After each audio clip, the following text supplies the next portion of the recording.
हाय दोस्तों, आज हम लोग पढ़ेंगे फिजिक्स 9th क्लास का। और वो भी पहला चैप्टर, फिजिक्स का पहला चैप्टर जो है मापन है, तो उसको हम लोग पढ़ेंगे। तो इसमें क्या पढ़ना है, सबसे पहले फिजिक्स को पढ़ने से, वीडियो चालू करने से पहले मैं कहना चाहूँगा कि आप लोग, यदि आप लोग मेरे super math point YouTube channel पर नहीं है तो मेरे चैनल को सब्सक्राइब एवं लाइक जरूर करें, साथ में बेल आइकन को जरूर दबाएं, ताकि जब भी कोई मैं नई वीडियो बनाऊँ तो सबसे पहले आप तक पहुँचे। ठीक है, तो ये वीडियो स्टार्ट करते हैं। तो फिजिक्स में हम लोग को पढ़ना है मापन चैप्टर। 9th क्लास का पहला चैप्टर जो है मापन चैप्टर। तो मापन हम समझ गए, मापने वाला, समझ गए, मापने वाला चीज जो मापन कहलाता है। दूसरा अब हम जानेंगे फिजिक्स जो है, फिजिक्स कहाँ से है, फिजिक्स क्या है। तो फिजिक्स जो है साइंस का एक भाग है। तो फिर साइंस क्या है, तो साइंस का डिफिनेशन ऐसे हम लोग दे सकते हैं कि विज्ञान, साइंस वह शाखा है, विज्ञान की वह, सॉरी, साइंस में हम कह सकते हैं कि वह शाखा यानी कि जिनके अंतर्गत निर्जीव एवं सजीव वस्तुओं को विस्तार पूर्वक अध्ययन किया जाता है, उसे हम क्या कहते हैं, साइंस कहते हैं। एंड जिन शाखाओं के अंतर्गत निर्जीव एवं सजीव वस्तुओं को गहन पूर्वक या विस्तार पूर्वक अध्ययन किया जाता है, उससे हम लोग साइंस कहते हैं।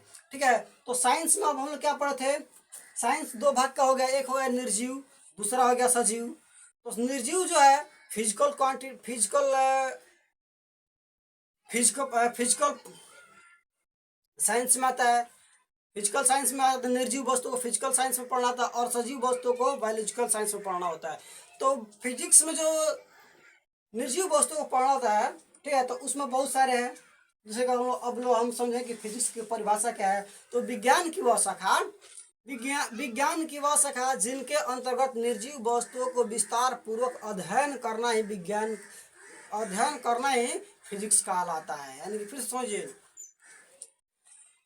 विज्ञान की वह शाखा जिनके अंतर्गत निर्जीव वस्तुओं को विस्तार पूर्वक या गहन अध्ययन किया जाता है, उसे हम लोग फिजिक्स कहते हैं। तो समझ गया फिजिक्स। अब देखिए, फिजिक्स में जो है, फिजिक्स का संबंध बहुत चीज़ों से है।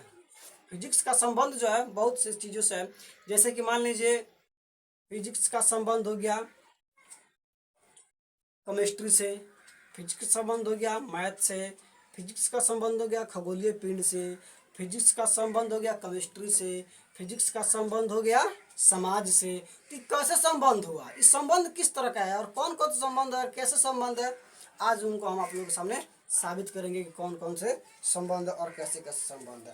ठीक है, तो हम लोग देखते हैं, पहला हम संबंध देखते हैं फिजिक्स में। क्या देखेंगे, पहला संबंध हम लोग रसायन शास्त्र। क्या देखेंगे, रसायन शास्त्र। आप जानते हैं रसायन शास्त्र केमिस्ट्री को आता है रसायन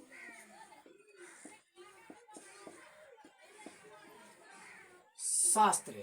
दूसरा में हम लोग को जानना है क्या, विज्ञान, जीव विज्ञान। जीव विज्ञान से भी, जीव विज्ञान। तीसरा है खगोलीय पिंड,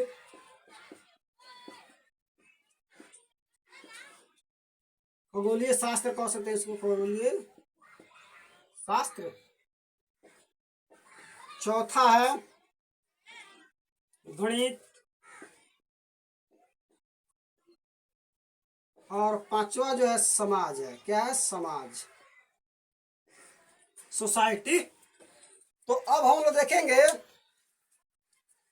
रसायन शास्त्र से क्या संबंध है इसका। क्या है, रसायन शास्त्र से इसका क्या संबंध है।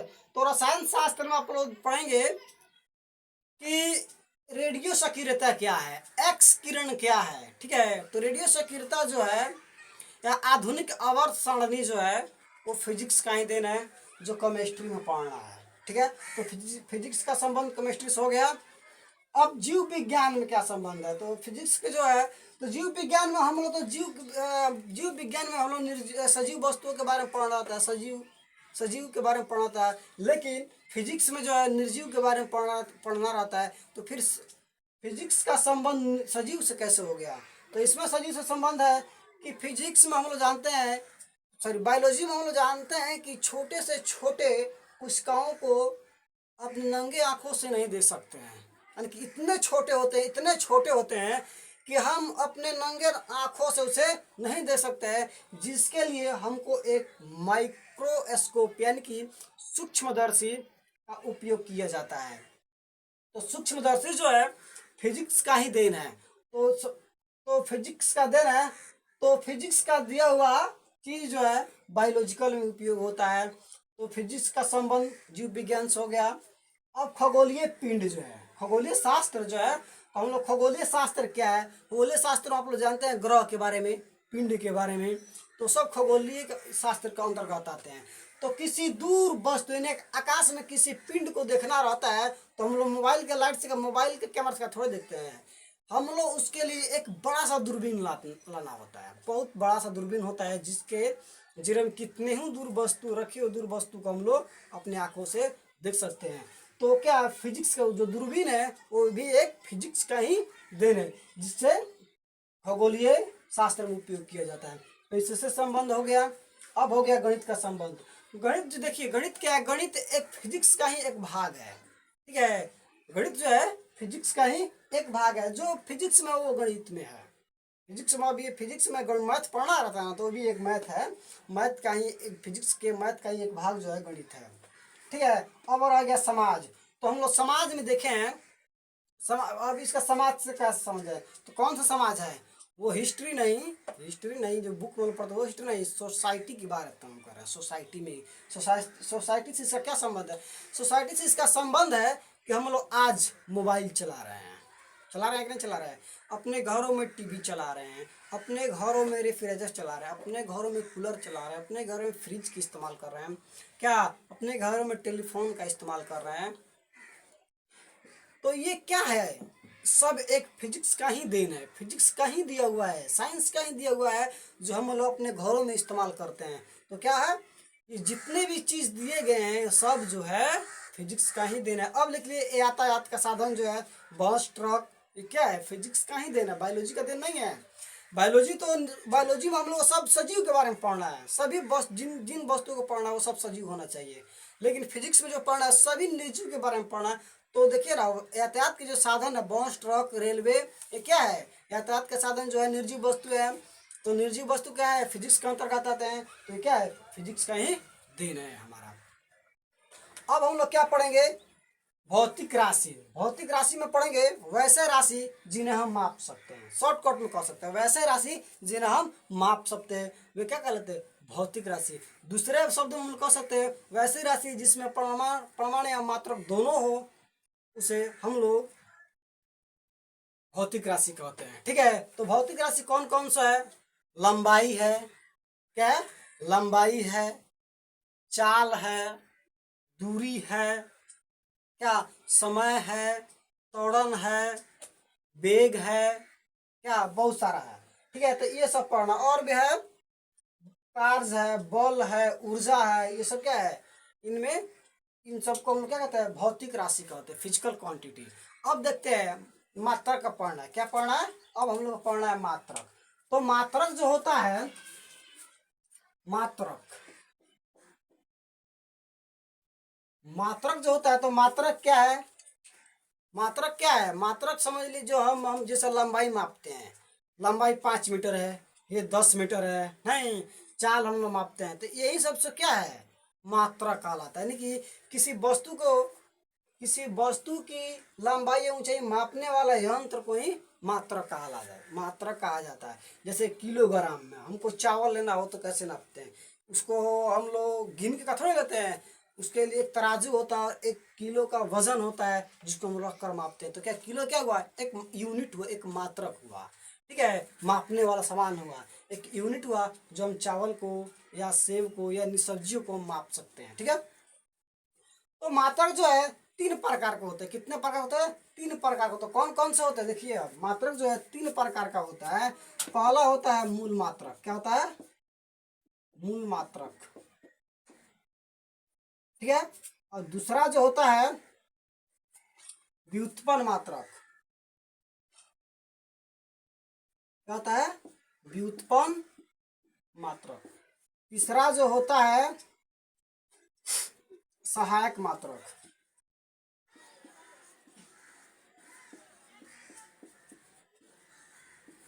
तीसरा जो होता है सहायक मात्रक होता है।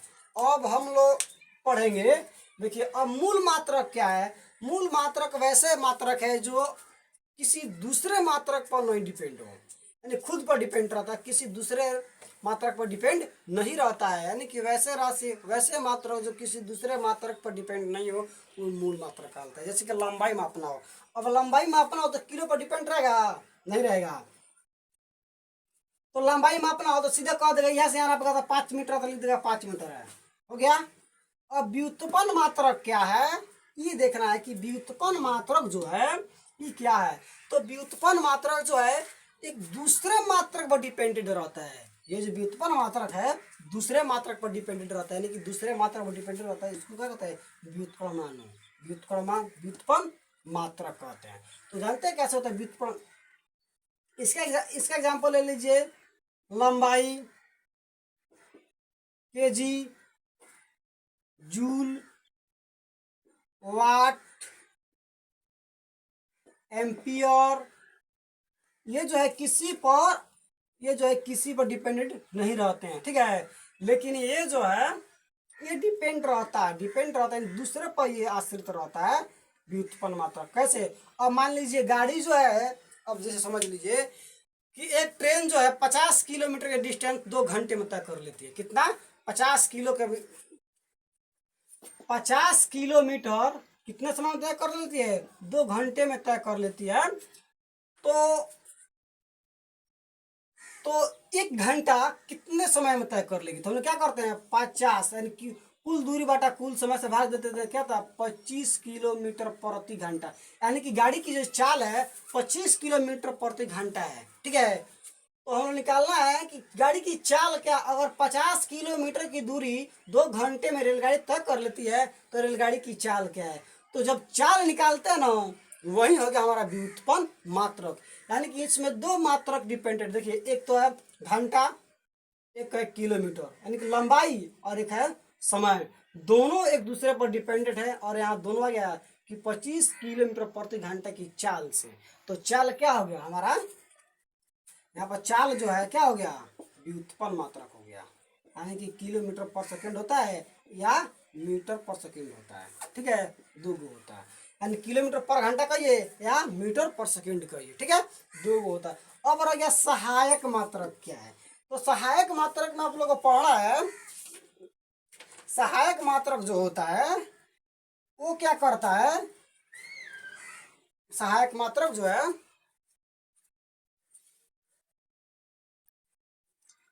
अब हम लोग को पढ़ना है मूल राशि। मूल राशि जो है कितने होते हैं, तो मूल राशि जो है 7 प्रकार का होता है। कौन कितना होता है, 7 प्रकार का होता है। पहला क्या होता है, लंबाई, क्या होता है पहला, लंबाई। अब लंबाई के ऐसा ही मात्रक का मतलब होता है कि इसको किस सिस्टम में हम मापते हैं, किस में मापते हैं, किलोमीटर में, मीटर में, या किलोग्राम में। तो हम लंबाई को जो है मीटर में मापते हैं। तो एम क्या हो गया हमारा,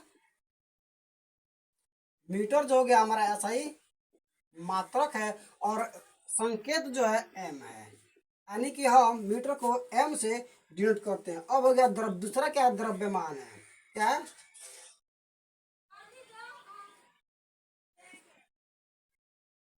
दूसरा क्या है, द्रव्यमान है। द्रव्यमान को हम किससे मापते हैं, किलोग्राम में, किसमें, किलोग्राम में, यानी किलोग्राम में मापते हैं, ठीक है। तो किलोग्राम को कैसे डिनोट करते हैं, केजी। तीसरा जो है समय है, क्या है, समय है, इसको हम कैसे डिनोट करते हैं, टी से, यानी कि टी में समय होता है टाइम, और सेकेंड भी कह सकते हैं इसको,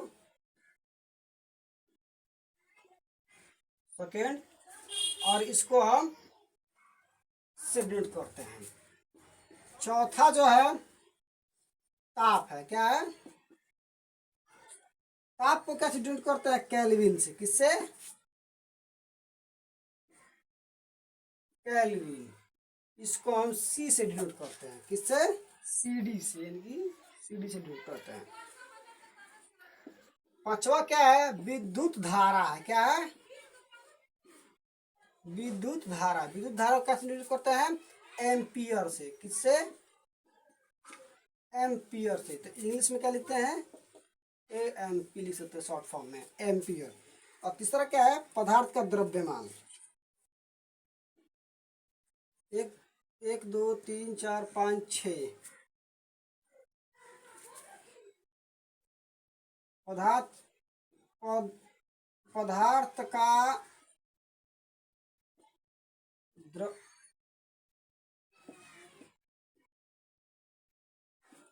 द्रव्यमान।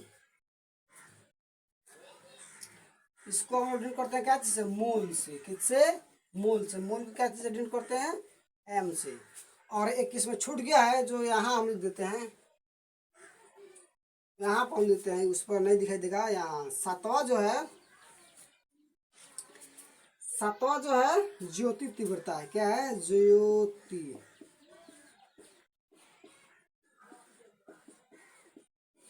तीव्रता है। इसको हम लोग डिनोट करते हैं ज्योति तीव्रता को कैंडेला से। कैंडेला, इसको इसका एसआई मात्रक जो होता है, एसआई मात्रक कैंडेला कहते हैं। कैंडेला, कैंडेला कहते हैं क्या सर, ये जो केल्विन जो है, केल्विन को हम लोग के से डिनोट करते हैं और कैंडेला को सीडी से डिनोट करते हैं। किससे, सीडी से डिनोट करते हैं। तो यही हमारा हुआ मूल मात्रक। और इतना ही चैप्टर में, इतना ही पढ़ना था, ज़्यादा कुछ नहीं पढ़ना था। ठीक है, चैप्टर जो बहुत छोटा सा था। तो आप लोग समझ गए होंगे कि फिजिक्स क्या है, फिजिक्स कहाँ से आया। फिर से एक बार बता दें, फिजिक्स जो है साइंस का ही एक भाग है। साइंस का एक भाग है जिसमें बायोलॉजिकल साइंस और फिजिकल साइंस पढ़ना होता है। तो फिजिकल साइंस में हम लोग को निर्जीव वस्तुओं के बारे में अध्ययन किया जाता है। जैसे फिजिकल साइंस परिभाषा दे सकते हैं कि वह विज्ञान की वह शाखा जिनके अंतर्गत निर्जीव वस्तुओं को अध्ययन की गहन अध्ययन या विस्तार पूर्वक अध्ययन करना ही फिजिक्स कहलाता है। तो फिजिक्स में, फिजिक्स से संबंध रसायन शास्त्र से, जीव विज्ञान से, खगोलीय पिंड से, गणित से, समाज से। और उसके जो मात्रक होता है, फिजिकल क्वांटिटी जो होता है, लंबाई, लंबाई होता है, ऊर्जा होता है, चाल होता है, वेग होता है, और त्वरण होता है। फिजिकल क्वांटिटी, फिजिकल क्वांटिटी यानी कि भौतिक राशि हो गया, ये सब भौतिक राशियाँ। अब हो गया मूल राशि। मूल राशि 7 को होता है। इसका लंबाई, द्रव्यमान, समय, ताप, विद्युत धारा, पदार्थ। तो इसका ऐसे ही मात्रक metre, kilometre, second, kelvin, ampere, mole. ठीक है, अब हम लोग इसमें पढ़ा था मूल राशि कितने प्रकार के होते हैं। तो मूल राशि जो है 3 प्रकार का होता है, यानी कि मूल मात्रक कह सकते हैं। मूल राशि का 3 प्रकार का होता है। एक तो होता है मूल राशि, दूसरा यानी मूल मात्रक, दूसरा व्युत्पन्न मात्रक, तीसरा सहायक मात्रक। तो हम लोग मात्रक के बारे में बता दिए थे। ठीक है, तो मिलते हैं नेक्स्ट वीडियो में। तब तक के लिए धन्यवाद।